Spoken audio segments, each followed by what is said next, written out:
குரு பார்வையில் வந்து ரிஷபத்துக்கு வந்து அந்த 5ஆம் பார்வை, 7ஆம் பார்வை, 9ஆம் பார்வை, குருவுடைய 5ஆம் பார்வை ரிஷபத்திற்கு பார்த்தீங்கன்னு சொன்னால் 7ஆம் இடம், 9ஆம் இடம், 11ஆம் இடத்துல போய் விழுது.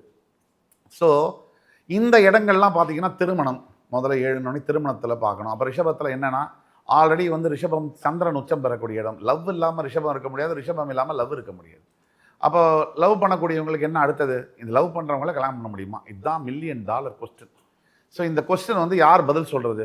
இந்த கொஸ்டினுக்கு வந்து பதில் வந்து காலம் தான் சொல்லணும். அந்த காலம் தான் இப்போ சொல்ல போகுது அப்படின்னு தான் நம்ம சொல்லணும். அப்போது உங்கள் லவ் வந்து டிரான்ஸ்ஃபார்ம் டு மேரேஜ் அப்படிங்கிற மாதிரியான அமைப்பில் வருது.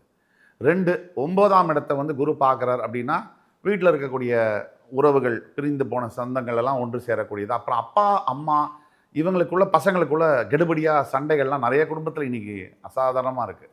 அதெல்லாம் சரியாகி அப்பா அம்மா கூட மறுபடியும் சேர்ந்து வாழக்கூடியது. அது தாய் தந்தையோடு இருக்கும்போது தான் அவங்கள நம்ம பார்த்துக்க முடியணும். போனதுக்கப்புறம் பேசி பிரயோஜனம் இல்லை. அதனால் இருக்கக்கூடிய அப்பா அம்மாவுக்கு நல்ல மரியாதை, சந்தோஷத்தை கொடுத்து நிறைய அவர்களுக்கு வந்து அவங்கள நல்ல சந்தோஷமாக வச்சுட்டு பார்த்துக்கணும். அது ஒன்று.